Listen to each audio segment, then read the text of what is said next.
Hola a todos, bienvenidos a este nuevo módulo, al cual denominamos métodos como funciones.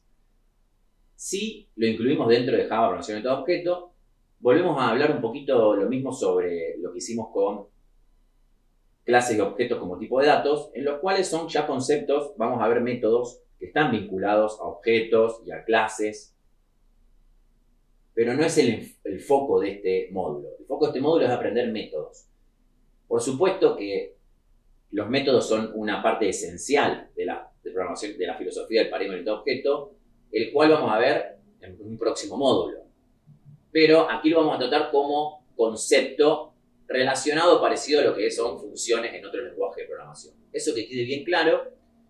Por eso es que empezamos con la definición de qué es un método. Luego vemos unas características generales. Vamos a seguir el PDF que vamos a dejar en la descripción del video. Luego, bueno, ¿en qué consiste un método en realidad? En la llamada y en la definición. Vamos a ver un ejemplo. Ya a partir del siguiente tema habla sobre la estructura de la definición de un método y ahí hay varios temitas, como por ejemplo los especificadores, los tipos de vueltos, los nombres de los métodos, la lista de los parámetros y los true exception y la palabra return que está relacionada con el tipo de vuelto. Aquí vamos a hacer algo muy parecido a lo que hicimos con el módulo de variables. Con relación a los especificadores, no vamos a profundizar demasiado, porque, por ejemplo, el especificador static, eso lo vamos a ver en un módulo totalmente enfocado en la palabra reservada static con distintas características de Java. Lo mismo, por ejemplo, con abstract. Los vamos a dejar puesto en el PDF como para que sepan cuáles son los distintos especificadores posibles dentro de una definición de una estructura de un método, pero no vamos a hablar de todos los especificadores, sí vamos a hablar en otros módulos, eso con seguridad. Lo mismo con los modificadores de acceso, public, private, lo mismo que dijimos con el módulo de variables. Vamos a dejarlos puestos en el PDF para que ustedes los vean, sepan que existen, cuáles son, pero en el módulo de la filosofía del paradigma orientado a objeto vamos a hacer hincapié en que, bueno, el modificador de acceso necesario es el private. Y ahí vamos a hacer una breve explicación del resto de los modificadores de acceso. Lo mismo vamos a hacer, por ejemplo, con los exceptions, las excepciones. La vamos a dejar escritas en el PDF, que existen excepciones a nivel método, con los true exception, pero no vamos a profundizar o enfocarnos en este tema. Lo haremos en un módulo posterior. Bueno, el nombre del método es muy parecido a lo que vimos también en el módulo de variables. ¿Cuáles son las características? Más que todo por convención para poder escribir un nombre de un método, que es un identificador. Lista de parámetros. Aquí sí vamos a hacer varios casos. Por ejemplo, un parámetro de tipo dato primitivo, otro que es una constante, un parámetro que va a ser un tipo de clase definido por nosotros, la clase factura. La clase string, que es bastante particular porque es una clase inmutable, y la clase integer. El próximo tema vamos a mostrar cómo tiene que coincidir tanto en la llamada como en la definición del método los parámetros, tanto en tipo como en cantidad. Luego entramos ya en el tema del tipo de vuelto relacionado a la palabra reservada return, cuáles son también algunas posibilidades de tipos de datos de vuelto, como el primitivo, volvemos al caso de factura. ¿Cómo podemos utilizar la palabra return? ¿En qué situaciones? ¿Cómo utilizarlo? ¿En qué caminos dentro de ese método? Luego vamos a ver algo muy importante, que luego lo vamos a ver también cuando hablemos de polimorfismo en la filosofía del paradigma de objeto, que es la sobrecarga de métodos.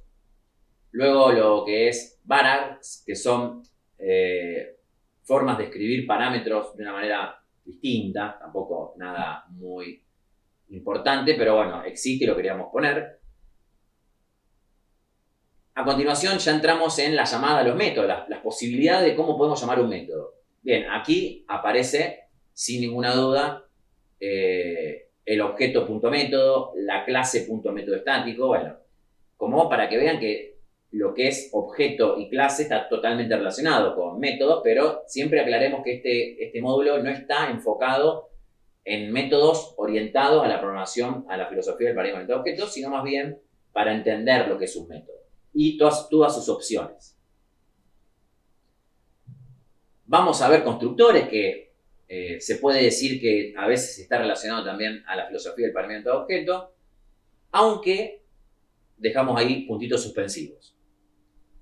Y por último, el tema de recursividad, que vamos a ver solamente un ejemplito para que vean de qué se trata, pero haremos posteriormente, no en este curso, pero vamos a hacer un módulo donde vamos a explicar un poco más en profundidad esto de la recursividad. Así que, terminado la explicación de los temas, vamos a empezar y siempre tengan en cuenta que muchas de las características que van en el PDF las vamos a retomar en módulos posteriores y sin ninguna duda que en el módulo de filosofía del parámetro de objeto vamos a tocar el tema métodos muy fuertemente porque es un concepto súper importante en la filosofía del parámetro de objeto tomado como lo que podríamos decir comportamiento, mensajes, etc. Explicado ya que nos vamos a orientar esta explicación de métodos a la filosofía del paradigma de objeto, empecemos con qué es un método. Vamos a ir siguiendo las definiciones del PDF en algunos momentos. En este caso, en este primer tema de qué es un método, sí vamos a seguir lo que va detallando el PDF.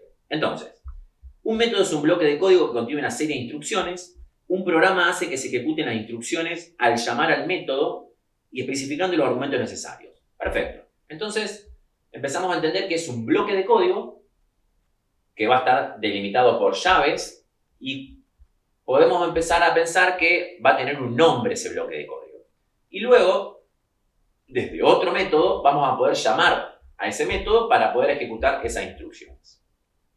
Para eso vamos a analizar este ejemplo, muy sencillo, pero para este primer momento creo que nos va a aclarar, creemos que nos va a aclarar estas características iniciales.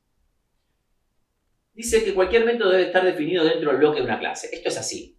¿Qué es el bloque de una clase? Son las llaves que delimitan a la clase. En el ejemplo que estamos viendo, la línea 15 y la línea 36 son dos llaves que delimitan al bloque de la clase módulo métodos 1.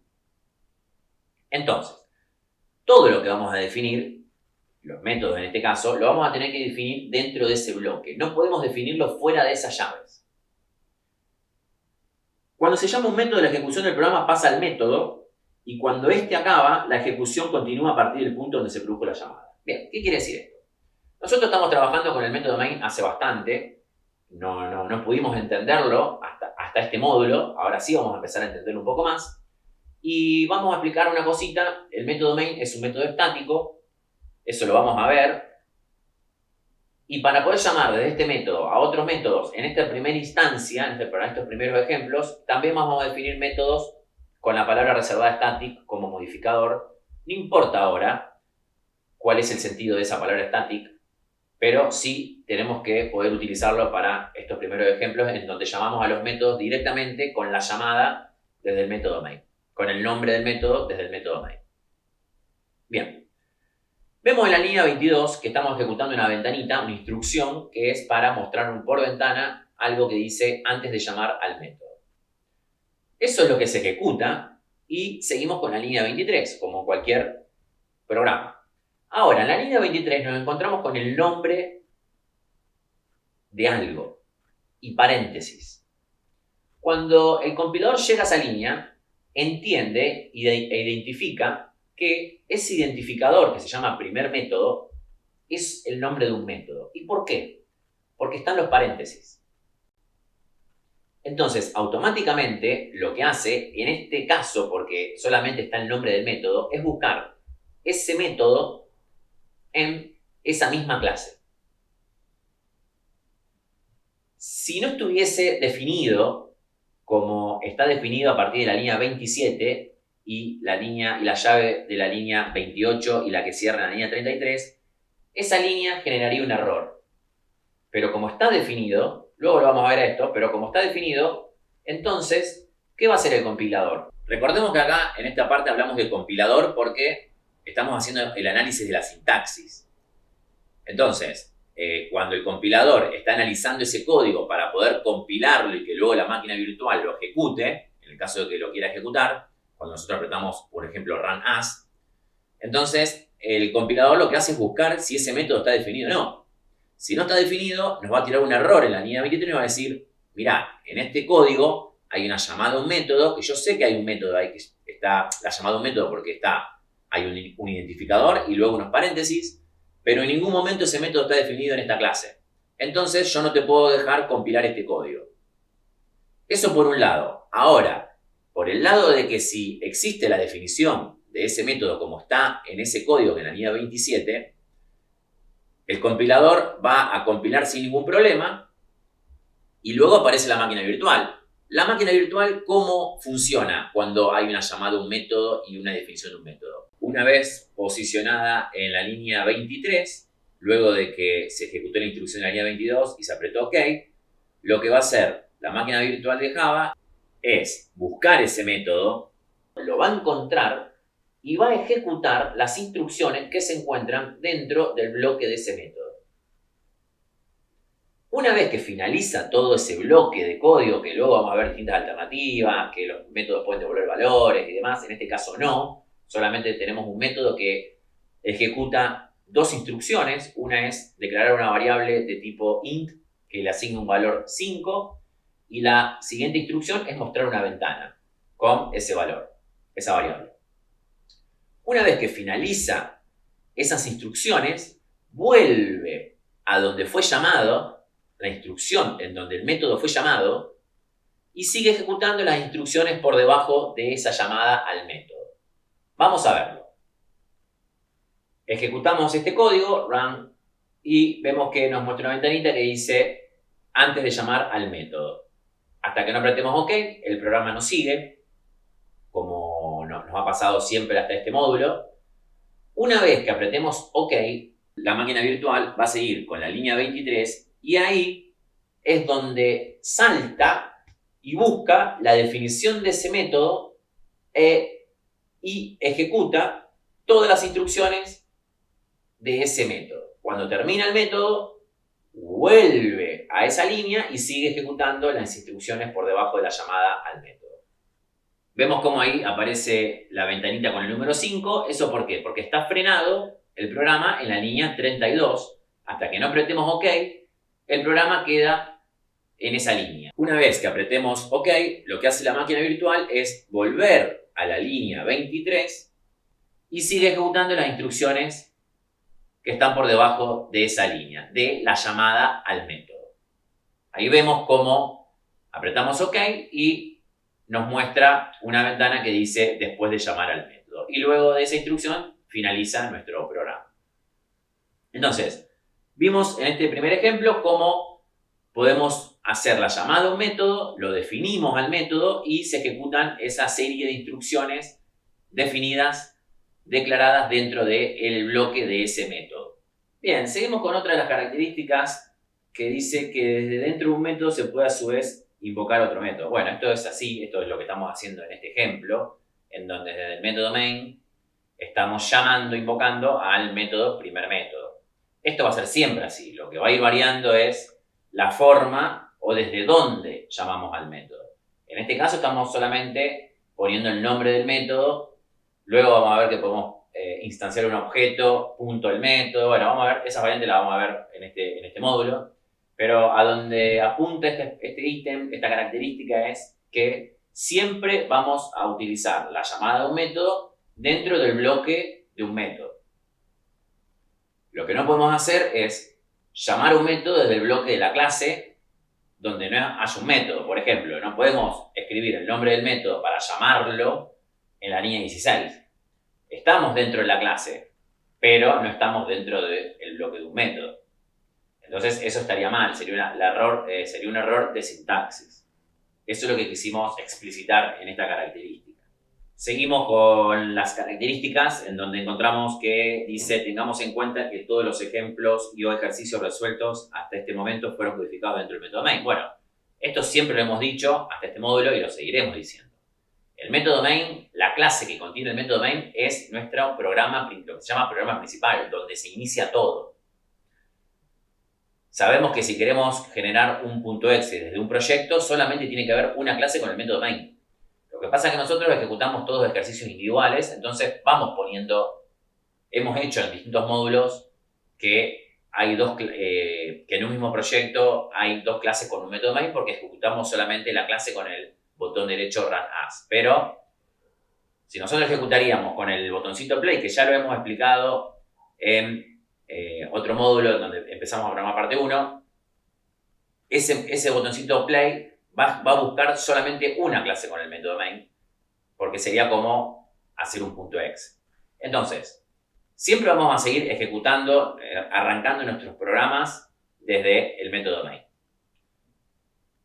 En estos ejemplos estamos llamando desde el método main solamente con la llamada del método, con el nombre del método, a otro método, por lo cual tenemos que seguir definiendo los métodos con la palabra reservada static. Luego vamos a ver que podemos instanciar un objeto, llamar a método de esa clase, entonces ahí ya vamos a ver otras variantes. Pero, entonces, seguimos en estos ejemplos iniciales, siempre iniciando todo desde el método main, y luego vamos a ver distintas variantes de cómo podemos llamar a los métodos definidos por nosotros.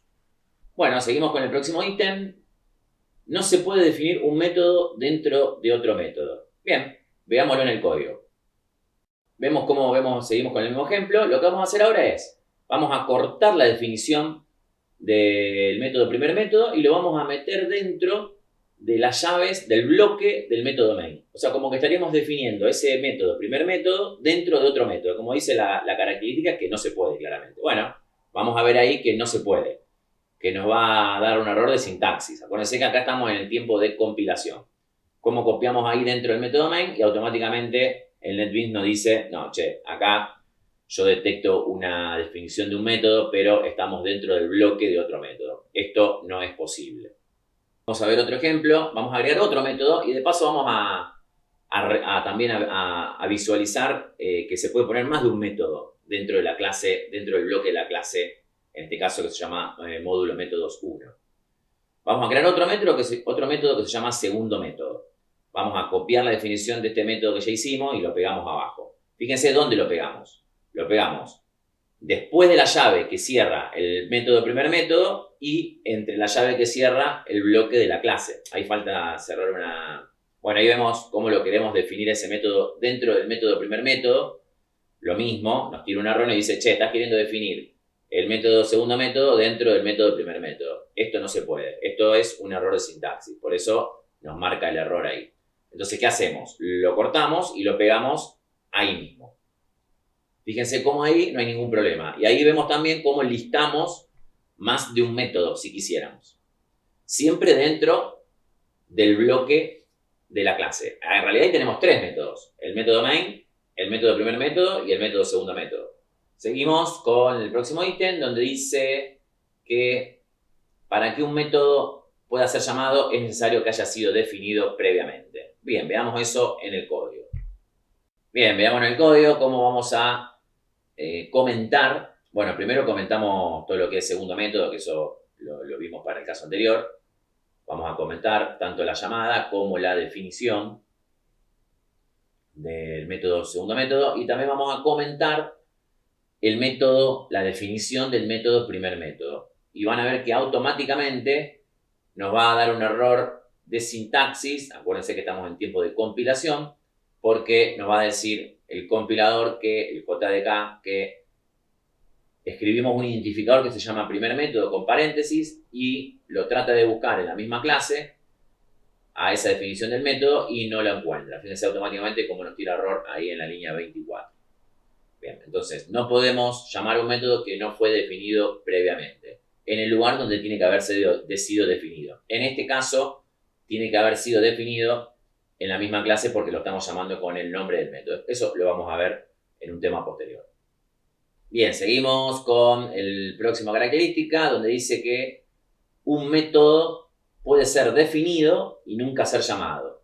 Bueno, esto tiene cierta lógica, vamos a verlo en el código. Bueno, vamos a ver ahí, vamos a descomentar el método segundo método como para que se vea que vamos a tener dos, en realidad tres. Siempre decimos dos porque el main lo tenemos como súper incorporado, pero también es un método. Vamos a ver cómo comentamos ambas llamadas en la línea 24 y 25 y descomentamos también la definición del método segundo método que creamos para el ejemplo anterior y ahí vemos que No hay ningún problema, nosotros podemos listar la cantidad de métodos que se nos ocurra. El compilador no va a decir, che, definiste este método y nunca lo llamaste. Probablemente, luego, en el tiempo de ejecución, la máquina virtual va a llegar a un punto que si nunca se llama ese método, lo va a eliminar. Eso puede pasar, pero no es una cosa que nos interese en estos momentos. Y por último, un método siempre debe tener paréntesis para declarar argumentos, aunque no especifiquemos ninguno. Esto es así. Siempre tenemos que en la llamada del método tener el nombre del método y luego paréntesis. Puede ser que ese método devuelva algo, por lo cual podrías tener una instrucción donde se le asigne el método a una variable, por ejemplo, pero en definitiva lo importante es que siempre que haya el nombre de un método, un identificador de un método, tiene que haber argumentos posterior a ese nombre. Y luego un punto y coma. Bueno, luego de ver las características, en el PDF vemos ahí que dejamos un ejemplo del código que vimos en la práctica para resolver las características. Llamado y definición de métodos, en realidad es el código pegado del método primer método, no tiene mucho más que eso. Y hay una pequeña explicación abajo de bueno, cuáles serían las instrucciones que se ejecutan y demás. Pero bueno, todo esto ya lo vimos relacionado a las características anteriores. Bien, seguimos con el próximo tema, en donde hablamos de la estructura de la definición de un método y vemos ese rectangulito que es bastante importante para tener en cuenta, donde nos encontramos primero con palabras dentro de corchetes. Los corchetes en la programación y en general, por lo general, son opcionales. Quiere decir que lo que está dentro de los corchetes es opcional. Bien, dice, especificadores, opcional. Tipo devuelto, ahí ya no dice opcional. El nombre del método tampoco es opcional. Paréntesis, lista de argumentos, eso es opcional. Y luego true y exceptions, que eso también es opcional. Bien, las especificadores. Ahí nos encontramos con lo mismo que nos encontramos con las variables o parecido, donde tenemos los especificadores de acceso, public, private, protected y default. Estos modificadores, si bien hay una pequeña definición de cada uno de ellos, al igual que en el apunte de variables, de instancia, lo vamos a explicar relacionado a la filosofía del paradigma de orientado-objeto en el módulo de programación orientada-objeto y su filosofía. Porque en realidad hay una relación y en realidad habría que aplicarlo junto a la filosofía del paradigma orientado-objeto a estos especificadores para explicarlos mejor. Así que en detalle lo vamos a explicar relacionado a ese módulo. Lo único que vamos a agregar es que vamos a dejar, como está en el ejemplo, siempre que trabajemos con métodos en este módulo, con el modificador de acceso public. Luego aparecen otros especificadores como final, static, abstract, synchronize. Bueno, cada uno de estos también van a ser explicados en su módulo respectivo. Cuando hablemos de la palabra reservada, por ejemplo, static, donde vamos a hablar de variables estáticas, donde vamos a hablar de métodos estáticos, lo mismo que con abstract y demás, ahí vamos a abordar mejor estos especificadores. Seguimos con tipo devuelto. Lo relacionado a tipo devuelto lo vamos a ver en un tema posterior, en este mismo módulo, vinculado con la palabra también return, que también está en esta página, porque están muy relacionados ambos conceptos y lo vamos a explicar en un temita posterior ahora en unos minutos.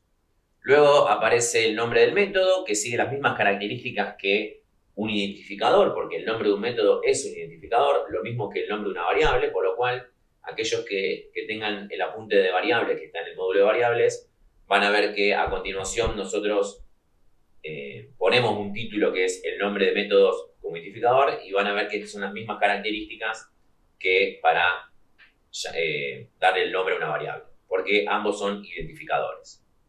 Bien, a continuación aparece lista de parámetros.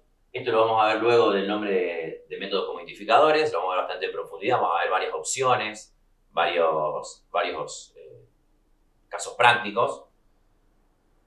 Seguimos con True Exception. Este tema no lo vamos a ver en profundidad en este módulo, vamos a hacer un módulo aparte de excepciones, en donde vamos a incluir excepciones dentro de métodos, así que vamos a dejarlo pendiente y en el final nos encontramos con la palabra return, que dijimos que está totalmente vinculado con tipos devueltos y es algo que también vamos a ver en profundidad en este módulo.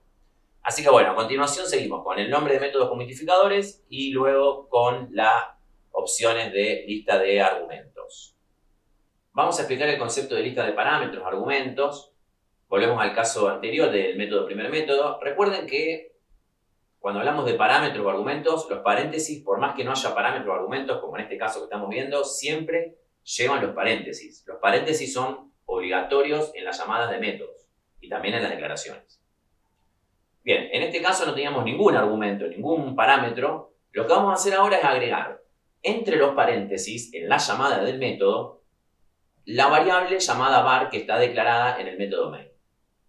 Entonces, lo que estamos haciendo ahí es diciéndole a Java que cuando llegues a la instrucción de llamar al método, de buscar el método, primer método, ahora le vamos a pasar, lo decimos así en forma natural, le vamos a pasar un valor a ese método.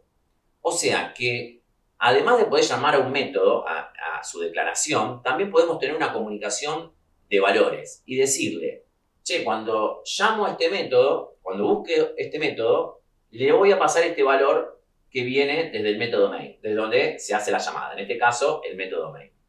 Entonces, fíjense que en la llamada, ahora nos tira un error y nos dice, pero pará, vos me estás diciendo que en la llamada yo pase un valor a la declaración, a la definición del método, pero en la definición del método, entre paréntesis, no tengo ningún parámetro correspondiente a ese valor. En cambio ahí, cuando ya declaramos una variable que va a tomar ese valor que está dentro de la variable var, ahí sí ya nos deja y no nos tira más error en la llamada.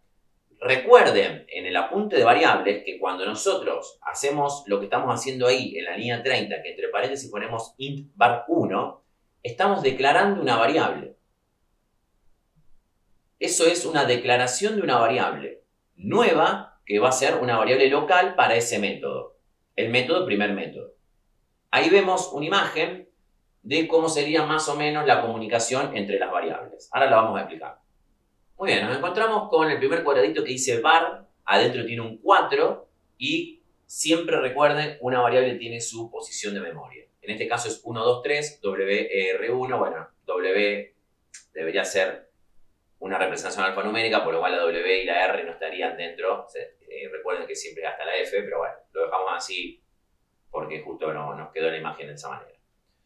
Cuando nosotros pasamos ese valor en la declaración, a la definición del método, el método en ese momento está declarando una nueva variable que va a tomar el valor que se encuentra dentro de la variable var en este caso. Si hubiéramos pasado un 4 directamente en la llamada al método y no pasar var y hubiéramos puesto la constante numérica 4, también hubiera sido posible y var1 hubiera tomado ese valor 4 directamente. En este caso toma lo que está dentro de var, que es una constante numérica 4.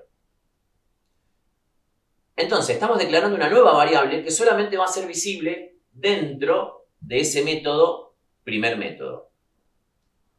Le asignamos un nuevo valor, o sea, cuando en la lista de los parámetros, esa variable asume un valor que es 4. Dentro del método le cambiamos el valor, le asignamos el número 34 y cuando vuelve a la llamada, la variable var no es modificado su contenido. ¿Por qué? Porque cuando el 4 o el contenido de la variable var viaja hacia la definición, declaración del método primer método, dijimos que en ese momento se declara una nueva variable, por lo cual ya var ahí no tiene ninguna participación. Solamente sirvió para pasar el contenido de var. Cuando vuelve a la llamada primer método, var sigue teniendo el valor 4. Eso es muy importante entenderlo.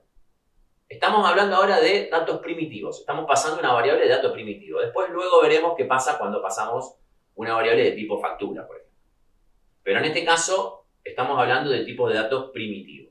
Eso es lo que pasa cuando nosotros pasamos como parámetro una variable de tipo de dato primitivo. Vamos a verlo en forma práctica. Ahí vemos cómo, bueno, ahí estamos modificando algunas instrucciones para que no muestre por ventana y nos muestre directamente en la consola para que se vea todo de una. para ver los cambios de las variables, estamos cambiando por system.out.println, que ya lo hemos visto en un módulo anterior, que es para mostrar por consola. Bien, entonces, ejecutamos esto y nos tendría que mostrar primero la ventana de la línea 24, donde dice antes de llamar al método. Luego se ejecuta la llamada, por lo cual ahí pasamos a donde está todo el código de la declaración de la función. ¿Ven? Ahí aparece la ventanita, antes de llamar al método, ponemos OK. Por consola se muestra el número 34, porque es la línea 34 justamente, qué casualidad, porque entró al método, luego mostró el cartel después de llamar al método, y luego cuando en la línea 27 volvemos a mostrar la variable var, sigue mostrando el número 4. Eso es lo que quisimos representar en la imagen anterior. No se modifica el contenido de var, porque le estamos pasando, justamente en la llamada, le estamos pasando el contenido. No le estamos pasando la variable, como para que si se modifica dentro del método primer método, se modifique la variable. Acuérdense que en la línea 30 estamos declarando una nueva variable con el contenido de la variable var.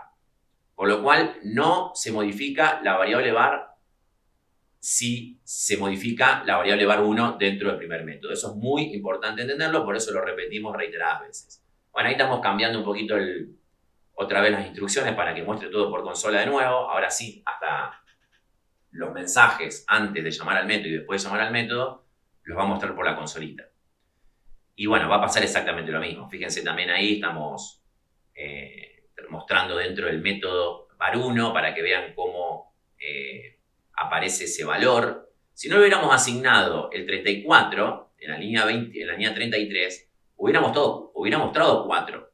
Porque recuerden que en la línea 31 dentro de los paréntesis a la variable var1 se le está asignando el contenido de var, que es 4. Entonces hubiera mostrado 4. Como le estamos asignando un 34, muestra 34. Si no, hubiera mostrado 4. Ahí vemos la salida y vemos cómo muestra. Antes de llamar al método, muestra el valor 34, que es lo correspondiente a la línea 33. Vuelve a la llamada, muestra la línea 27, después de llamar al método, y luego muestra la línea 28, que es la variable var, que vemos que no se ha modificado en lo absoluto. Entonces, ¿qué es lo importante de este primer ejemplo? Entender esa complicación de que cuando yo paso un parámetro, si paso una variable, por ejemplo, en este caso var, no le estoy pasando var, le estoy pasando el contenido de var. Y var1 asume el valor del contenido de la variable var. Y no se va a modificar el contenido de var en el método main. Recuerden que estamos hablando de variables de tipo dato primitivo. Luego vamos a ver qué pasa cuando hablemos de variables de tipo dato, por ejemplo, factura, que también lo vamos a ver con un caso práctico. Eso es importante, ahí hay una diferencia.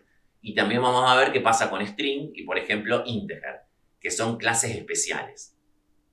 Bien, ahí bueno, lo que queríamos mostrar es lo que hablamos anteriormente, como si le pasamos directamente una constante numérica, también funciona. Fíjense que ahí en grisecito el NetBeans nos dice var1 y 2.6, como que nos está diciendo que var1 va a asumir el valor 6. Y funciona de la misma manera, no hay ningún problema. Si nosotros en la línea 32, ese system.out, también lo copiamos en la línea 30 o en la línea 29, vamos a ver que var1 va a asumir el valor 6, luego le vamos a modificar el valor por 34, va a mostrar 34 en la línea 32, y luego sigue el método main, y ahí var no tiene ninguna relación. Var ni siquiera le está pasando el valor al método, a la variable var1. Ni siquiera está pasando el valor en su contenido. Ahí directamente estamos pasando una constante numérica que es totalmente posible también. Eso como para que lo tengamos en cuenta como otro caso práctico. Ahí ven cómo muestra 4. Bueno, en realidad muestra 4 en la línea 21, que no tiene nada que ver con lo que está haciendo la llamada del método y la definición del método. Ahí var no tiene nada que ver con la llamada y la definición. Pero bueno, quedó del ejercicio anterior y muestra 4. Luego sí muestra 6, que está en la línea 30. Muestra 34 de la línea 33. Y después muestra después de llamar al método y luego vuelve a mostrar 4, que repetimos en la línea 25. No tiene nada que ver con este ejemplo porque var no participa. Pero bueno, no viene mal para también entender que si no pasamos la variable var obviamente no va a participar en la llamada y en la definición del método. Solamente participa la constante numérica 6. Bien, en este segundo ejemplo práctico, lo que vamos a hacer es modificar el tipo de las variables, ahora sí por un tipo de dato de clase, que seguimos trabajando con nuestro tipo de clase, de dato de clase de factura. En la línea 17 creamos un objeto en la variable mi factura. Acuérdense que ya ahí la variable mi factura, ¿qué tenía dentro? Esto lo vimos en el módulo de clase de objeto como tipo de dato. Una dirección de memoria que apunta a esa burbuja, como le llamamos, que tiene los atributos de ese objeto. Entonces, en la línea 19 le estamos, en la línea 18 estamos asignando un 4 al atributo de ese objeto y le vamos a pasar como parámetro a la llamada al primer método el objeto, o sea, la variable mi factura que adentro tiene una dirección de memoria. Y acá es donde cambia con respecto a la situación anterior, en donde le pasábamos, que en realidad es lo mismo. En la situación anterior le estábamos pasando el valor del contenido de la variable var. Acá le estamos pasando el contenido de la variable mi factura. La diferencia es que en el caso anterior le pasamos una constante numérica, que era el contenido de la variable var. Aquí, el contenido de la variable mi factura no es una constante numérica, ni tampoco de cadenas, ni tampoco de boolean, es una dirección de memoria. Por eso, la variable mi factura 2 va a tomar la dirección de memoria de la variable mi factura. Entonces, esto lo vimos en el módulo de clase de objeto como tipos de datos. Tanto la variable mi factura 2 como la variable mi factura van a apuntar, van a referenciar al mismo objeto. Entonces, aquí sí pasa lo que no pasaba en el caso anterior. Ambas variables apuntan al mismo objeto, por lo cual apuntan a los mismos atributos. Y acá sí, cuando modifiquemos en la línea 31 el valor del atributo código, como estamos haciendo ahí en la línea 31, que asignamos un 34, sí se va a mantener la modificación de ese atributo en el método main cuando vuelva de la llamada. Porque ambas variables apuntan a al mismo objeto porque tienen adentro la misma dirección de memoria. Esto es la gran diferencia cuando yo manejo parámetros o argumentos de tipos de clase con datos primitivos. Algunos le llaman por valor y por referencia, pero en realidad lo que estamos haciendo es asignándole a la nueva variable, a la declaración de la variable, en este caso mi factura 2, el contenido de mi factura. Lo mismo que hacemos en el caso anterior. Lo que pasa es que en el caso anterior el contenido de la variable var es una constante numérica. Aquí el contenido de mi factura es una dirección de memoria. Esa es la gran diferencia. Hay excepciones, como son la clase string, la clase integer, que lo vamos a ver a continuación, en donde, si bien tanto string como integer son clases, no pasa lo mismo que en este caso, porque son clases especiales y eso es lo que vamos a ver a continuación. Pero con respecto a este caso, vamos a ver también una imagen. Estamos haciendo o intentamos hacer lo mismo que hicimos en el caso anterior, representando en una imagen lo que estaríamos haciendo en el código. Fíjense, la variable mi factura adentro va a tener una dirección de memoria que apunta al objeto creado. También tiene su propia dirección de memoria. Eso recuérdenlo del módulo de clase de objeto como tipo de datos. Cuando la variable mi factura es pasada como parámetro a la definición del método, al método, mi factura 2 asume el contenido de mi factura. Y el contenido de mi factura es una dirección de memoria, por lo cual mi factura 2 pasa a tener la dirección de memoria de mi factura. Y mi factura también sigue teniendo la dirección de memoria. Entonces, ambas variables apuntan al mismo objeto ahora. Por eso, cuando yo modifico el contenido del atributo código dentro del método, el primer método, se va a modificar el atributo del objeto que apunta a la dirección de memoria 279CF, que es la misma dirección de memoria que mi factura. Por eso cuando volvemos al main, luego de la llamada, volvemos a mostrar el atributo código y nos muestra el valor modificado que es 34. Eso es lo que quisimos representar en esta imagen. También tienen el código con la consola en el caso práctico que vimos recién. Esa es la gran diferencia entre cuando paso un tipo de dato primitivo como parámetro y cuando paso un tipo de dato o una variable de tipo de dato de clase. Reiteramos, hay casos especiales como string, como integer, que lo vamos a ver a continuación, en donde si bien son variables de tipo de dato de clase como integer y como string, no va a suceder lo mismo que estamos viendo aquí.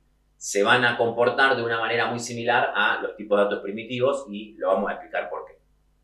Bueno, como dijimos recién, vamos a ver los casos iguales a lo que venimos viendo, nada más que la variable va a ser de tipo string, por lo cual le vamos a tener que asignar una cadena. Le vamos a asignar la palabra Esteban, que es mi nombre, y le vamos a pasar al primer método esa variable, ya ahí nos va a tirar un error.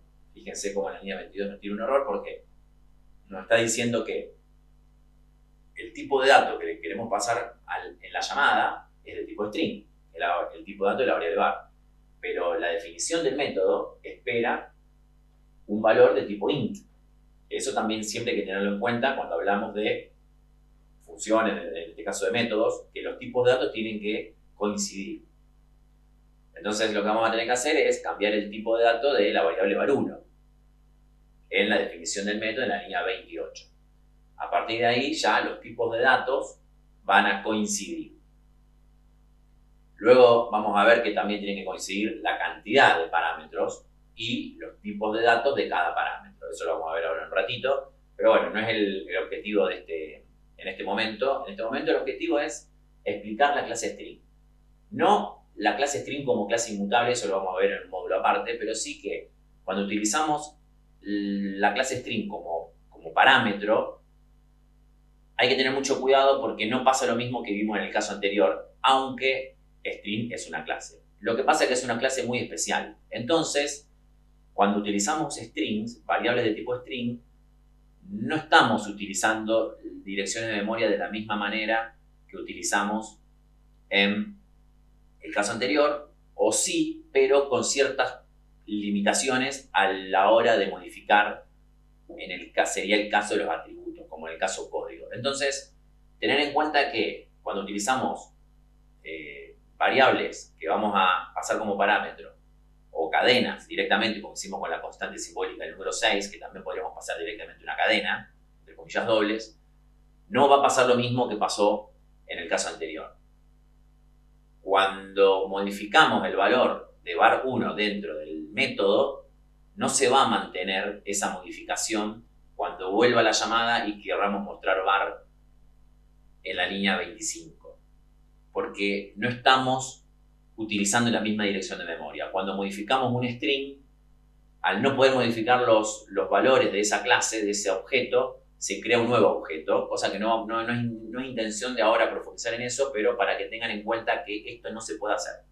Si lo quieren mantener como en el caso anterior, se puede hacer, pero sepamos que no estaríamos pasando por, entre comillas, por referencia como en el caso anterior, sino que estaríamos pasando por valor. O sea, estamos pasando una cadena y si modificamos esa variable dentro del método, no se va a mantener, tampoco no se va a mantener el cambio en la variable var. Lo mismo pasa con la clase integer, la clase wrapper, es exactamente lo mismo. No vamos a ver ese cambio, no vamos a ver el cambio y el cambio mantenido en la variable del método main. Veámoslo. Ahí vemos como integer, vamos a modificar la variable var y vamos a generar una variable de tipo integer. Hacemos lo mismo que veníamos haciendo en los casos anteriores. Siempre recuerden que hay una variable declarada en la línea 31 que no participa en estos ejercicios. La dejamos porque quedó de casos prácticos anteriores, pero en ningún momento participa en estos casos prácticos que estamos viendo ahora. Bueno, ahí vemos cómo tampoco pasa lo mismo. Nosotros le asignamos el valor 34 en la línea 31 a var1, sin embargo, cuando mostramos var en la línea 25, vuelve a mostrar 4. Eso es porque no se mantiene el cambio, porque pasa exactamente lo mismo. Son clases especiales, inmutables. O sea que no es lo mismo que el caso anterior, que si bien hay una dirección de memoria relacionada, cuando queremos cambiar el valor de esos atributos, de ese objeto, como que no nos deja y nos crea un objeto nuevo. Tema que vamos a profundizar en un módulo aparte relacionado a este tipo de clases denominadas inmutables. Bien, pero bueno, simplemente era para que tengan en cuenta eso. Ojo con string, ojo con integer, ojo con float, cuando lo usamos como de clase wrapper. No float de dato primitivo, sino float como clase wrapper, con la F mayúscula. Ahí hay que tener en cuenta que no se mantiene el cambio si modificamos el valor del parámetro dentro del método. Bueno, lo que vamos a ver a continuación es cómo tiene que coincidir tanto la cantidad de parámetros como los tipos de datos en la llamada de una función, de un método, perdón, y en la definición del método correspondiente a esa llamada. Tanto la cantidad de parámetros, los tipos de datos y el orden de esos tipos de datos. No podemos mezclar los órdenes de los tipos de datos, no podemos cambiar la cantidad de parámetros, etcétera, etcétera, etcétera. Eso es lo que vamos a ver ahora. Simplemente vamos a mostrar visualmente cómo vamos agregando parámetros a esa llamada y también tenemos que agregar los parámetros en la definición. Simplemente vamos a ver eso. Para eso lo que vamos a hacer es crear, además de esta variable integer, vamos a crear dos variables más, una string y una de tipo dato primitivo int. Esas tres variables las vamos a pasar como parámetro en la llamada en la línea 22. Y vamos a ver cómo, si no agregamos los parámetros en la definición, nos va a tirar un error Java. Fíjense ahí en la línea 22 cómo nos dice, che, acá hay algo raro, vos me estás queriendo hacer pasar una variable de tipo dato integer y una variable de tipo dato string, pero en la definición del método que yo encontré, que se llama igual que la llamada, solamente hay un parámetro de tipo integer. No puedo. Entonces tenemos que agregar el parámetro, el argumento también string, en el orden en cómo nosotros lo pasamos en la llamada. No podemos cambiar el orden. Eso también hay que tenerlo en cuenta. Es muy importante. No es que Java dice, bueno, no importa, como me pasaste un integer y un string, yo te lo cambio y te lo asigno a las variables como no. Tiene que ser el mismo orden. Acuérdense que la máquina virtual de Java no deja de ser una máquina. Ahí agregamos el tercer parámetro de tipo dato primitivo int y vemos cómo está todo bien y no hay ningún problema. Es totalmente posible hacer esto. Podemos pasar un montón de parámetros sin ningún problema. Como para que vean las combinaciones, como ahí vamos a borrar el parámetro que está en el medio, el de tipo dato string, y ahí nos vuelve otra vez a tirar un error y nos dice, no, esto no se puede.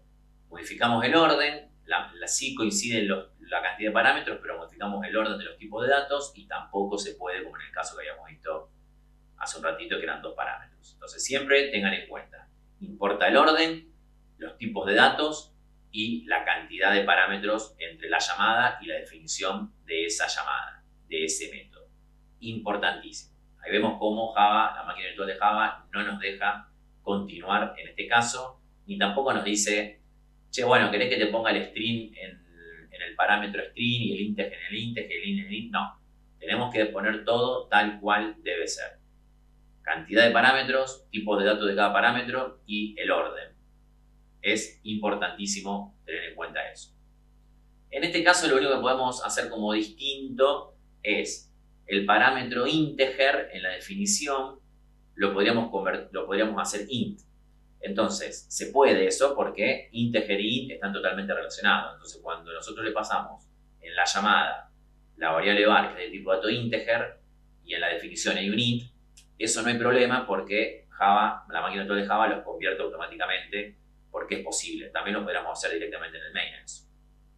Lo mismo pasa con el parámetro del tipo dato primitivo int, en donde si le pasamos un tipo dato primitivo como la variable var5 y en la definición esperamos un integer, o sea, var6 la definimos como de tipo dato integer, tampoco va a haber problema porque eso lo podríamos hacer también directamente en una asignación en cualquier método. Esos dos casos serían posibles, pero son como excepciones porque se hace la conversión automática. Java lo hace directamente, ¿no? La máquina virtual. Bueno, entonces con esto terminamos también este temita de cómo tienen que coincidir los tipos de datos, la cantidad de parámetros y el orden entre la llamada y la definición de un método. Vamos a continuar ahora con el siguiente tema. Vamos a seguir ahora con el tema de tipo devuelto en un método y la palabra reservada return. El primer caso que vamos a ver es, como venimos viendo en los casos prácticos anteriores, donde el tipo devuelto es void. Eso significa que no hay un tipo de dato devuelto en realidad. O sea que ese método, vamos a decirlo de forma natural, ese método no devuelve nada. Entonces, el objetivo de este método es ejecutar las instrucciones dentro de ese bloque y se termina ahí el objetivo. No hay nada más que tiene que hacer ese método. Bien, ya venimos viendo casos concretos sobre este tipo void Pero lo que vamos a agregar ahora es la palabra return, que es una palabra reservada que está muy vinculada a los métodos que devuelven valores. Pero en este caso particular con el void también podemos utilizar la palabra reservada void, en donde le podemos indicar a la máquina virtual de Java que en el punto donde aparezca la palabra reservada return tiene que terminar el método en ese punto. Vamos a ver dos casos. El primer caso es, siguiendo este ejemplo, vamos a agregar la palabra reservada return al final del método. Entonces, ¿qué va a pasar? La máquina virtual de Java, o el compilador en este caso, nos va a decir, no hace falta que me pongas la palabra reservada return al final del método, porque no hay más nada que ejecutar. Entonces, por más que no esté la palabra reservada return, yo no voy a hacer más nada en ese método porque yo ya ejecuté las 4 líneas anteriores. Y luego, después de la línea 31, no hay más nada. Entonces, por eso nos aparece ese cartelito donde justamente nos está diciendo eso. No hace falta que me pongan la palabra reservada return en este punto. Pero vamos a ver ahora un caso en donde vamos a agregar una estructura de control condicional, un if, en donde ahí sí ya hay como distintos caminos, podemos decir, en la ejecución de las instrucciones en ese método, y vamos a ver qué pasa ahí. Entonces, agregamos una estructura de control condicional, vamos a agregar un if, donde vamos a preguntar simplemente por la variable var1, si es mayor, vamos a poner si es mayor a 30 o no. Entonces, si es mayor a 30, vamos a ejecutar un bloque del camino del verdadero. Y ahí vamos a mostrar directamente la variable var1. Pero nuestra lógica del método nos dice que si mostramos la variable var1, o sea que si var1 tiene un valor mayor a 30, que el método se termina ahí. No importa lo que venga después. Vamos a suponer que después del bloque del if hay más instrucciones. Bueno, entonces lo que nosotros les vamos a transmitir a la máquina virtual de Java es que si llega a entrar por el camino del verdadero de la estructura condicional if, ejecute la instrucción que está dentro de ese bloque y luego con la palabra return le decimos termina el método ahí. Eso, ahí sí, la palabra reservada return pasa a tener un significado. Porque si no tuviese la palabra reservada return, luego del bloque del if, ahí vemos cómo vamos a agregar una instrucción. Ahí mismo, como está el ejercicio hecho hasta ese punto, fíjense que también nos tiraba un cartelito diciendo no hace falta que me ponga la palabra reservada return ahí, porque no hay más nada que hacer. Vamos a suponer que entra en el bloque del if. Bien, ejecuta ese system.out y luego del bloque del if, no, en la línea 33, 34 y 35 no hay nada. Entonces, otra vez lo mismo. ¿Qué me dice la máquina virtual de Java? No me ponga el return, si yo ya sé que no hay que hacer más nada. Pero ahora van a ver cómo cambia cuando agregamos la instrucción en la línea 35, donde, por más que se ejecute el camino del verdadero del if, ese método después sigue. Pero, al tener la palabra reservada return como segunda instrucción del bloque del verdadero del if, ¿qué le estamos diciendo a la máquina virtual? No, vos ejecutá la línea 33 y luego termina el método. Y ahí sí la palabra reservada return cumple una función específica. Es cortar el método ahí. No tenés que ejecutar la línea 37. Si no llega a entrar en el camino del if, la va a ejecutar, obviamente, ¿no? Pero si entra en el camino del verdadero del if, esa línea 37 no se ejecutaría. Y entonces ahí sí, ya la máquina virtual, el compilador de Java, no nos marca la palabra reservada return como algo que está mal, porque tiene un significado. Después habría que ver si tiene un significado lógico, ¿no? Si tiene algún sentido poner el return ahí, pero sintácticamente hablando, no está de más poner ese return ahí porque tiene una razón. En los casos anteriores no era necesario poner el return ahí porque por más que esté el return o no esté el return, el método terminaba en ese punto. Bien, sigamos con el segundo caso en donde ya este método va a devolver un tipo de dato int. Fíjense cómo ya eliminamos la palabra void y ahora aparece la palabra int. O sea que este método va a devolver un tipo de dato int. Ya automáticamente Java nos está diciendo, el compilador de Java, che, acá hay un error. Vos me estás diciendo que este método va a devolver un tipo de dato int y en el bloque de este método no hay nada devuelto. Automáticamente ya eso no se puede compilar porque nos está faltando la palabra reservada return y además, a diferencia del caso anterior, que ya con eso era suficiente porque no devolvía nada al método, ahora tenemos que agregarle a la palabra reservada return un dato de tipo dato int, que puede ser una variable, puede ser una constante numérica, puede ser una expresión que termine dando un tipo de dato int. Son distintas alternativas que podemos utilizar, pero sí o sí tenemos que tener la instrucción return dentro de este método con un tipo de dato int al lado. Entonces vamos a agregar una variable local que se llama var1, como venimos haciendo, le asignamos un valor 34 y retornamos esa variable, lo cual es posible porque coincide el tipo de dato de la variable var1 con el tipo de dato en la definición del método, que es int. Tengamos en cuenta que lo que estamos devolviendo ahí no es la variable var1. Lo que estamos devolviendo es el contenido de la variable var1. O sea, estamos devolviendo un 34. ¿Por qué aclaramos esto? Porque la variable var1 es una variable local. Por lo cual, cuando termina el método, esa variable desaparece. Por lo cual, lo que devolvemos es el contenido de var1. No tiene nada que ver lo que va a pasar en el main con la variable var1. Solamente va a estar relacionado su contenido. O sea, la constante numérica 34. Eso hay que tenerlo en cuenta. Como podemos devolver una variable entera, como estamos viendo en ese caso, también podríamos devolver, como dijimos anteriormente, una expresión que termine dando un resultado entero. Ahí vemos cómo generamos una expresión cualquiera sin ningún sentido, pero cómo también nos deja devolver esa expresión. La ponemos entre paréntesis porque como ya pasa a ser una expresión, preferimos ponerla entre paréntesis, pero si se fijan en la línea 25 no hay ningún paréntesis luego del return. Bueno, perfecto. Entonces, hasta ahora lo que vimos es que lo que estamos devolviendo es un valor, no es una variable, es el valor, en el caso de la línea 25, el contenido de la variable var1 y en el segundo caso, en la línea 26, la expresión, el resultado de esa expresión. Bien, pero ¿qué pasa en el main? En el main tenemos en la línea 18 la llamada al método. Lo que nosotros siempre decimos es, ¿cómo pensar esto de cuando un método devuelve un valor? Tendremos que pensar como a futuro, y así lo piensa la máquina virtual de Java también.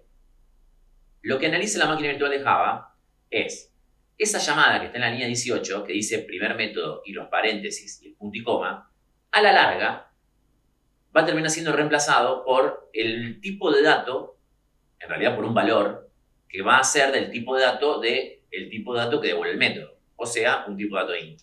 Entonces, esa llamada, cuando decimos llamada, es el nombre del método, los paréntesis y ese punto y coma. En el caso de que vamos a ver ahora, ese punto y coma se eliminaría. Pero lo que queremos decir es que vamos a poder ubicar esa llamada en cualquier parte del código en donde podríamos también ubicar un tipo de dato entero. Vamos a ver el primer ejemplo. Vamos a dejar la línea 25, donde retornamos la variable var1. Y van a ver que lo que devuelve el método lo vamos a asignar a una variable entera, como estamos haciendo en la línea 18. ¿Y cómo tenemos que analizar esto? Lo que tenemos marcado ahí, que es la llamada al método, va a terminar siendo un valor entero. Entonces, ¿qué analiza la máquina virtual de Java en esa instrucción? Si yo tengo una variable entera y a esa variable entera le asigno un valor entero, eso es válido. Por eso, ese código, esa instrucción está escrita sintácticamente bien, porque ¿qué analiza la máquina virtual de Java? El tipo de dato devuelto de ese método. Entonces, tipo dato int asignado a una variable de tipo dato int, eso es válido. Tengamos en cuenta que no sabe el valor que va a devolver el método, porque todavía el programa no se ejecutó. Lo que sí sabe es el tipo de dato. Por eso siempre hablamos del tipo de dato y no del valor devuelto, que también coincide el tipo de dato, pero no se fija en el valor devuelto porque no sabe, porque en ese caso sí, porque es un 34. Pero se podría encontrar con una lógica mucho más compleja en donde para poder saber el resultado de ese método tendría que ejecutarse el programa. Entonces, siempre es vinculado al tipo de dato. Ahora seguimos con otro caso en donde vamos a agregar la llamada al método dentro de una salida por consola y volvemos a ver lo mismo. Si nosotros reemplazaríamos donde esté la llamada por un tipo de dato entero, eso se podría ejecutar también tranquilamente porque lo que estamos haciendo es concatenando un string con un entero, que en este caso es nuestra llamada al método. Ahí también vemos, bueno, como para repasar, que tranquilamente podemos llamar al mismo método las veces que se nos ocurra dentro de la misma ejecución del programa. Bien, estamos llamando al primer método en 2 instrucciones seguidas y no hay ningún problema. Pero bueno, queríamos mostrar este caso también en donde la llamada al método está dentro de una salida por consola y lo que tenemos que pensar siempre es que si no estuviese esa llamada al método y estuviese un tipo de dato int, si sería sintácticamente posible o no, y en este caso sería posible. Se concatenaría con el string, pasaría a ser todo un string, como ya vimos en módulos anteriores, y no habría ningún problema. Bueno, y por último vamos a hacer una instrucción que no sería válida, nos va a dar un error de sintaxis, en donde declaramos una variable var2 de tipo string y le queremos asignar la llamada al método. Y ahí nos va a fallar porque sintácticamente la máquina virtual de Java, o el compilador en este caso, nos dice, mira, del lado derecho del signo igual tenemos un tipo de dato entero y del lado izquierdo del signo igual hay una variable string, lo cual sintácticamente no es posible. Por eso, siempre hay que tener en cuenta que a futuro esa llamada va a terminar siendo del tipo de dato de lo que devuelve el método. Por eso en este caso no es posible lo que queremos hacer. Vamos a seguir con el siguiente ejemplo en donde vamos a generar un método que va a devolver un tipo de dato factura. Acá pasa exactamente lo mismo que hacíamos con los parámetros o que hicimos con el caso anterior del tipo de dato int, siempre teniendo en cuenta que lo que se devuelve en el mismo caso que con el pasaje de parámetros, lo que en este caso se devuelve es el contenido de lo que vamos a devolver. Entonces, como el método nos dice que lo que se puede devolver es del tipo de dato factura, nosotros en este caso vamos a devolver la variable miFac, que es la que tiene el objeto de tipo factura guardado adentro. Pero si devolvemos la variable miFac, que tiene el objeto del tipo de dato factura adentro, lo que estamos devolviendo es la dirección de memoria de ese objeto. No estamos devolviendo la variable miFac. Entonces, el objeto que está guardado en miFac va a ser devuelto por ese método. Y en el main vamos a poder asignarle a la variable miFactura ese objeto, esa dirección de memoria que viene enviado desde el método primer método. Entonces, pese a que la variable miFac es una variable local creada en el método, ese objeto va a seguir existiendo porque se lo vamos a asignar a la variable miFactura. Entonces, ese objeto que estaba guardado en miFac, ya en miFac no va a estar más guardado porque miFac desaparece, pero sí va a estar guardado en la variable miFactura. Entonces, con este nuevo caso string, mostramos cómo también podemos devolver un tipo de dato de clase, que como en este caso es una clase creada por nosotros, puede ser un string, puede ser un integer, puede ser una colección, cuando veamos colecciones, un array list, por ejemplo, bueno, un array, podemos devolver un montón de tipos de datos primitivos o también de clase. Cuando devolvemos un tipo de clase, estamos devolviendo el objeto. Vamos a seguir ahora explicando, siempre que un método devuelva un tipo de dato, la máquina virtual de Java necesita que ese método tenga que terminar con un return y un valor, por supuesto. ¿Qué queremos decir con esto? Que lo que va a evaluar la máquina virtual de Java en ese método, antes obviamente de ejecutarse, o el compilador, es que siempre que haya un camino, ese camino tiene que terminar, derivar, o tiene que tener incluido una palabra reservada return con su valor devuelto. Vamos a ver un ejemplo donde vamos a hacer un if, vamos a hacer una pequeña instrucción cualquiera, vamos a cambiar el tipo de dato como para de paso aprovechamos y practicamos el string, y en ese if, en el camino del verdadero, vamos a devolver una cadena. Bien, entonces, si se llega a cumplir la condición, ese método ya tiene cumplido el return. Pero puede pasar que ese if sea falso, porque antes de que se ejecute el programa no sabemos el resultado de ese if. Por eso es que en la llave final del bloque del método, Java nos tira un error y nos dice, yo necesito que haya un return en el caso de que ese if no sea verdadero. Agregamos un else y agregamos un return. Entonces ahí ya está cubierto de que si no llega a ser verdadera la condición, llega a ser falsa, tenemos otro return. Por ahí solucionamos el string en el llamado a la función. Pero entonces ahí no habría problema en que, dependiendo del camino o lo que pase dentro del método, siempre va a haber un return disponible para la máquina virtual de Java. Entonces, nos deja compilar el programa y ya no nos tira el error en la llave final del bloque del método. Pero fíjense cómo ahí comentamos de nuevo. El else nos vuelve a tirar error, pero ahora vamos a agregar el return al final del método. Y ahí tampoco nos va a tirar error, porque supongamos que el if no entre, o sea falsa la condición. No hay else. Está bien, no importa, pero el programa sigue. Perdón, el bloque del código, el bloque del método continúa después de ese if. Entonces, tampoco nos va a tirar error cuando agreguemos el return en la línea 39, porque están cubiertas las posibilidades con la palabra reservada return y el valor devuelto. Vamos a hacer otro caso. Comentamos el return y ahora vamos a hacer un else if. Acuérdense que el else if es un else, pero con otra condición. O sea que puede seguir siendo que no entre ni en el if verdadero, ni tampoco es en ese else if. Entonces también nos va a volver a tirar ahora un error de compilación. Porque nos va a decir, che, y si no entro en el if y tampoco en el else if, ¿qué devuelvo? Esa es la lógica que hay que seguir cuando un método devuelve un valor. Siempre necesita, la máquina virtual de Java necesita, para dejarnos compilar, que en los caminos posibles haya un return, una palabra reservada return y el valor devuelto. Ahí vemos cómo comentamos la línea en la 39 y ahí sí, otra vez nos deja compilar sin ningún problema porque tenemos todos los caminos resueltos con la palabra reservada return y el valor devuelto. Bueno, seguimos con el siguiente tema que es sobrecarga de métodos.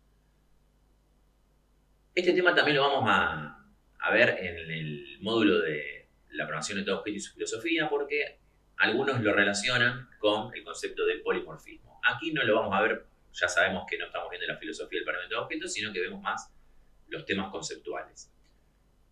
Bien, ¿qué se trata de sobrecarga de métodos? Es una característica que tiene Java de poder definir dos métodos con el mismo nombre, pero siempre y cuando tengan o distinta cantidad de parámetros o la misma cantidad de parámetros, pero los tipos de datos distintos. Ahora vamos a ver dos o tres ejemplos de esto que estamos explicando. Lo que vamos a ver ahora es definir dos métodos con el mismo nombre, pero el tipo de dato va a ser distinto. Y esto Java no lo permite. Nos va a decir que ya hay un método definido con ese nombre y que no podemos definir dos métodos con el mismo nombre, aunque le cambiemos el tipo de dato devuelto. Esto lo mostramos para que vean que la sobrecarga de métodos está relacionada con los parámetros. Vemos entonces en el código cómo definimos un método llamado primer método con un tipo devuelto int y no nos deja el compilador de Java y nos dice esto no es posible porque ya existe un método con ese nombre y no podemos cambiarle el tipo de dato devuelto. Esto tiene lógica, ¿no? Porque imagínense en el main, en la línea 21, si tenemos que asignarle la llamada del método a alguna variable, ¿de qué tipo de dato va a ser esa variable?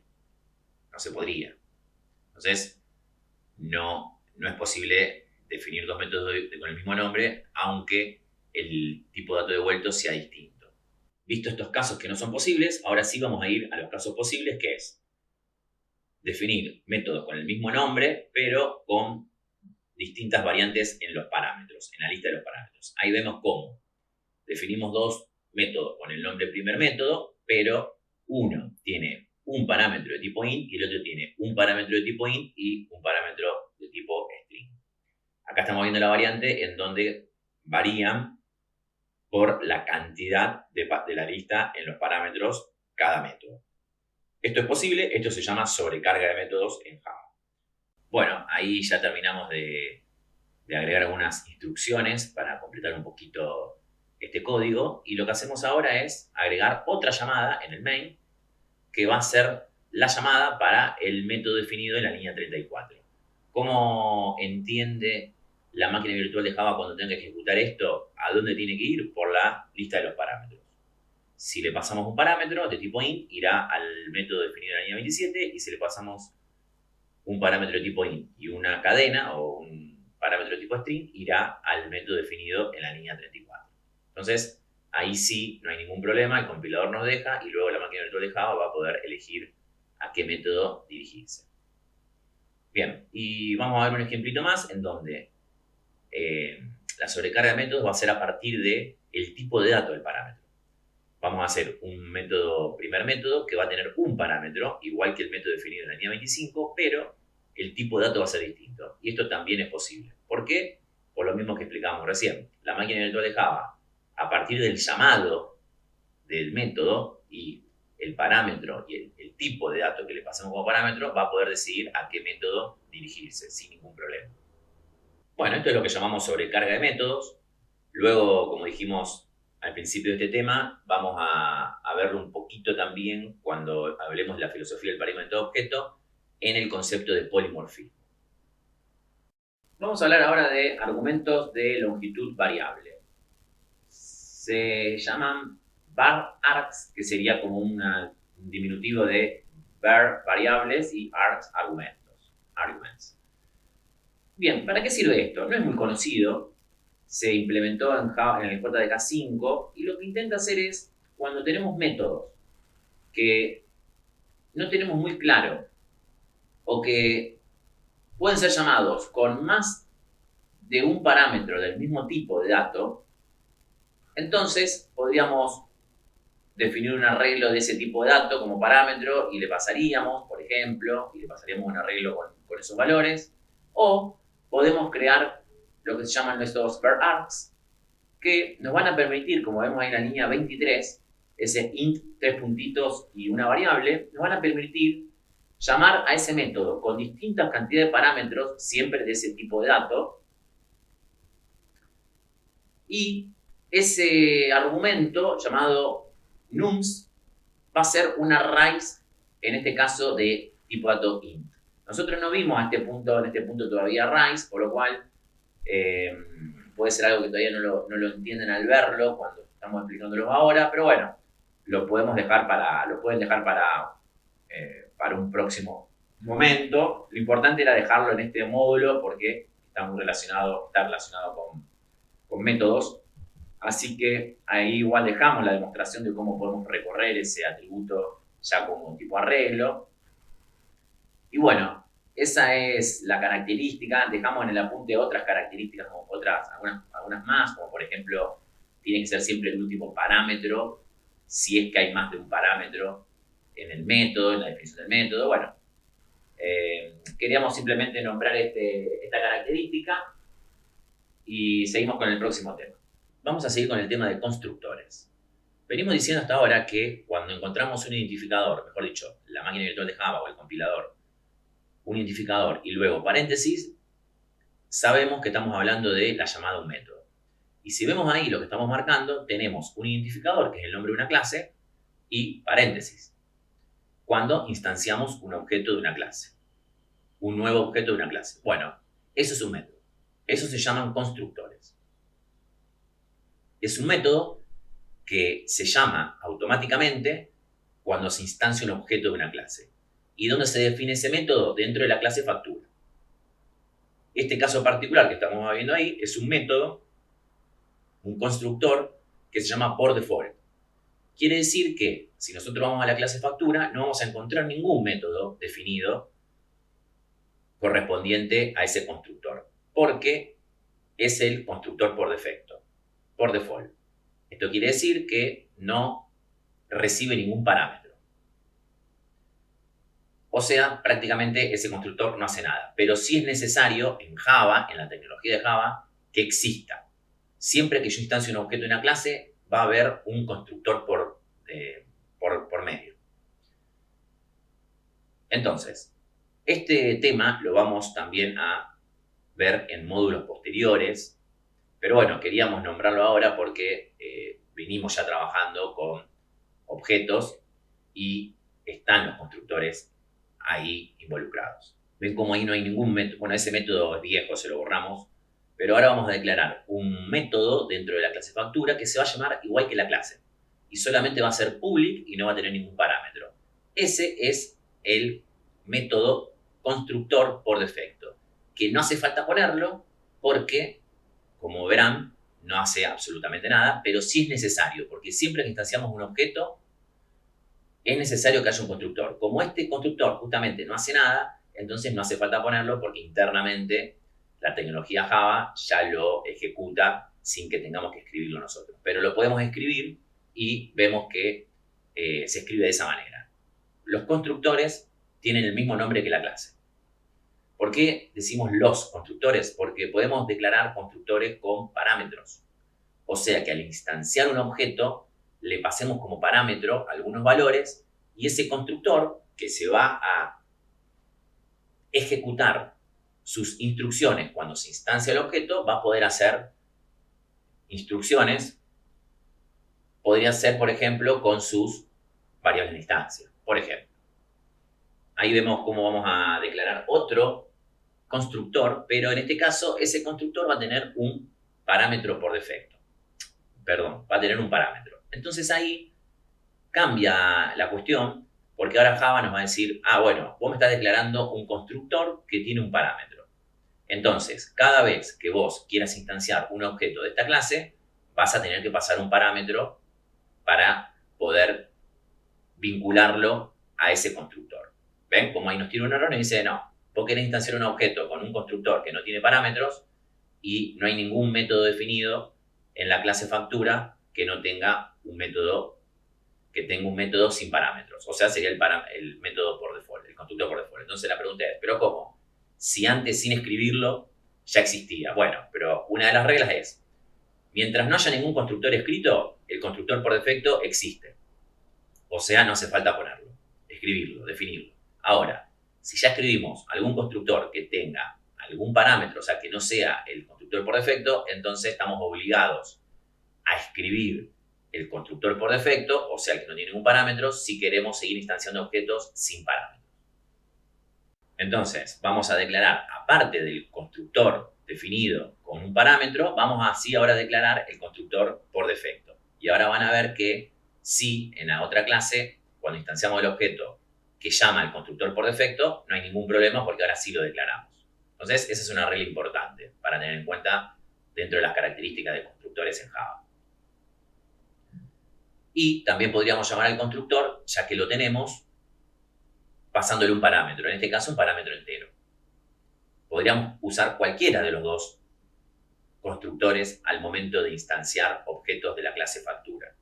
Entonces, vemos cómo le agregamos ahora un parámetro a ese constructor y también va a ser correcto, no va a haber ningún problema. Estamos creando otro objeto, lo estamos instanciando en otra variable, lo cual es totalmente posible, y creamos dos constructores, mejor dicho, instanciamos dos objetos en donde estamos llamando en ese caso al mismo constructor, al constructor por default, lo cual no hay ningún problema. Pero fíjense cómo ahora en el segundo caso le agregamos un parámetro entero y ahora cómo nos permite también, ¿por qué? Porque cuando se instancia ese objeto que está guardado en mi factura 2, se va a llamar al constructor declarado en la línea 23. Bueno, eso lo vamos a ver después en módulos posteriores, cómo puedo asignarle desde el constructor valores a las variables de instancia directamente sin tener que usar, por ejemplo, el método set y bueno, eso lo vamos a ver después, luego de ver ya el paradigma de objeto y su filosofía. Pero bueno, queríamos hacer este repasito como para que sepan que estuvimos trabajando con métodos al instanciar objetos llamados constructores. Último, como hablamos en el tema de sobrecarga de métodos, como en este tema de constructores también estamos sobrecargando métodos, en este caso estamos sobrecargando constructores. Bueno, con esto damos por finalizado este tema, avanzamos ya al siguiente tema. Seguimos entonces con las distintas variantes que nos podemos encontrar al momento de llamar a un método. Y esto es muy importante, porque a partir de este momento, una vez visto esto, lo vamos también a ampliar al momento de analizar la programación de objeto y su filosofía, la programación de objeto y su filosofía, pero vamos a verlo ahora también, cuáles son las variantes de cómo podemos llamar un método.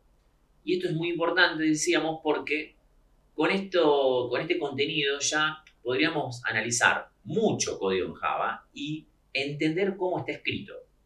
Eso no quiere decir que entendamos el significado, porque para eso hay que entender un montón de métodos y clases, conocerlas previamente. pero sí vamos a poder saber de qué manera está escrito esa instrucción. El primer caso que nos encontramos es el que ya venimos viendo con anterioridad, que es cuando tenemos declarado un método en una clase y queremos llamar a ese método desde otro método declarado en esa misma clase. Entonces, escribiendo el método directamente es suficiente. O sea, nombre del método, paréntesis, y entonces el compilador o la máquina virtual de Java, cuando tiene que llamar a ese método, sabe que tiene que buscar ese método dentro de la misma clase desde donde se está llamando. Otra opción que hay es declarar un método en una clase externa, en este caso cuando decimos externa a la clase que tiene el main, porque estamos trabajando sobre ello. Ven que estamos declarando un método en la clase factura que se llama calcula costo, que es un método de instancia. Esto lo vamos a ver en el módulo que vinculamos la programación de objetos y su filosofía, pero lo que queremos mostrar acá es que cuando tenemos que llamar a un método de instancia, tenemos que utilizar la variable que tiene guardado el objeto adentro de esa clase y luego un punto, luego el nombre del método y luego los paréntesis. Entonces, son dos formas ya que nos encontramos de cómo podemos llamar a un método. A partir de ahora, cuando veamos una variable que tiene un objeto adentro, luego un punto, luego el método, el nombre de un método y luego los paréntesis, sabemos que estamos hablando de un método de instancia. Luego lo vamos a explicar en un módulo posterior, pero sí entender la sintaxis. Ya tenemos dos casos. El primer caso es cuando llamamos a un método que está declarado en la misma clase desde donde se llama, y luego este caso en donde el método está declarado en otra clase y tenemos que instanciar un objeto de esa clase para poder llamar al método porque es un método de instancia. Luego nos podemos encontrar con los métodos de clase, aquellos métodos que no son métodos propios de cada objeto, sino que son métodos propios de la clase. También lo vamos a ver en un módulo posterior cuando vinculemos el paradigma de objeto y su filosofía. Pero bueno, lo distinto del caso anterior es que tenemos que agregarle la palabra static.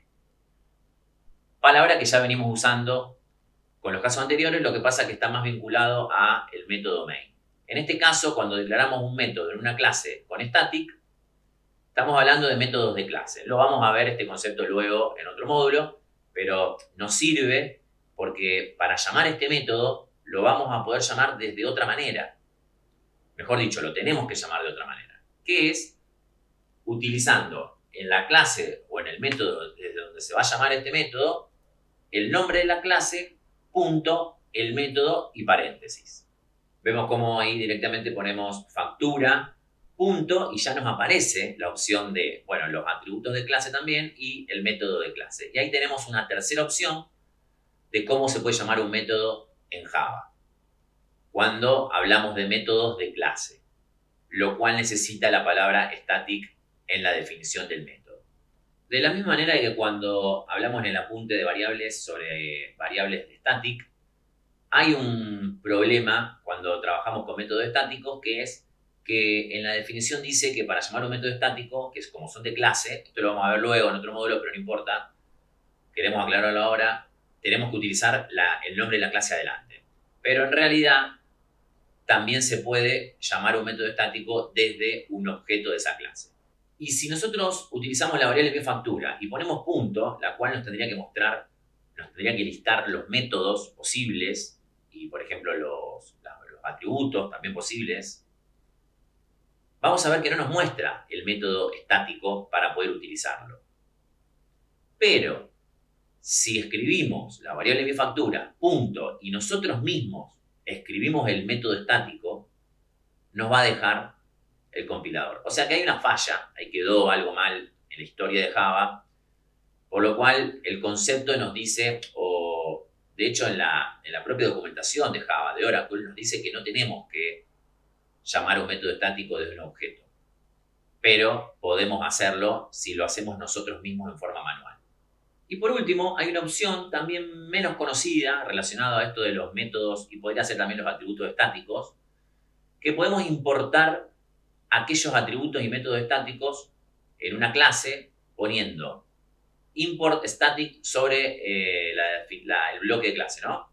El paquete, la clase, punto, y vamos a hacerlo con asterisco primero, que estamos indicando con asterisco que nos importe en esta clase todo lo relacionado a static relacionado a la clase factura. Entonces ahí directamente podemos utilizar el método estático de la clase factura, calcula costo general, directamente con su nombre. Y no es necesario tener que poner el nombre de la clase por delante. También podríamos directamente en la instrucción del import, en la línea 7, en vez de decirle que queremos importar todo lo relacionado al static de la clase factura, podríamos decirle directamente que nos importe solamente un atributo o un método y demás. Fíjense ahí cómo le borramos la palabra static en la línea 7 y no nos deja, nos tira error. Porque no le estamos indicando que importe todo lo relacionado a lo estático de la clase factura. Vamos a ver entonces ahora cómo borramos el asterisco, borramos el punto y ahí también nos vuelve a tirar error y nos dice que está faltando algo para la importación de la clase factura. Entonces, ponemos el punto y vean cómo nos aparecen solamente los elementos estáticos de la clase factura. Los dos atributos que habíamos definido como estáticos y el método estático. Entonces nosotros podemos indicarle qué queremos importar relacionado a lo estático. Y solamente nos importaría ese elemento. Por lo cual, si nosotros ponemos que queremos importar solamente, por ejemplo, el atributo IVA, entonces nos va a volver a tirar un error la llamada en la línea 30 porque no estamos importando el elemento método, calcula costo general estático, sino solamente un atributo. También podemos decirle que solamente nos importa el método. Ven cómo ahí ponemos el atributo, no nos deja, y si ahora sí seleccionamos el método, nos deja llamar al método estático sin tener que poner el nombre de la clase adelante. Pero bueno, si no le ponemos el asterisco y también podríamos utilizar el atributo estático directamente con el nombre sin tener que utilizar el nombre de la clase adelante.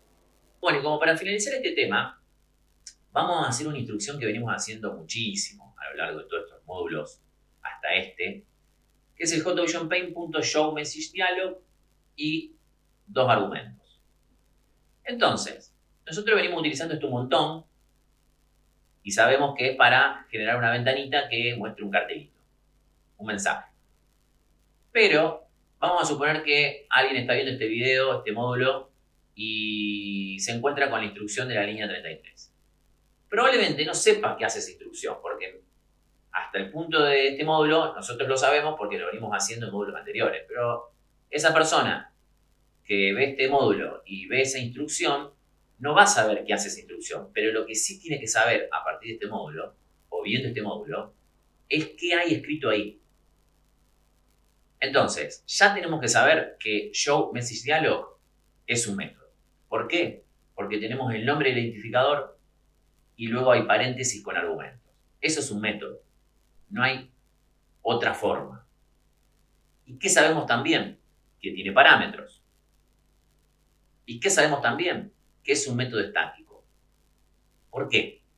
Porque de las variantes que acabamos de ver recién en este tema, la que encaja es la variante de nombre de la clase punto método. Y eso es un método estático.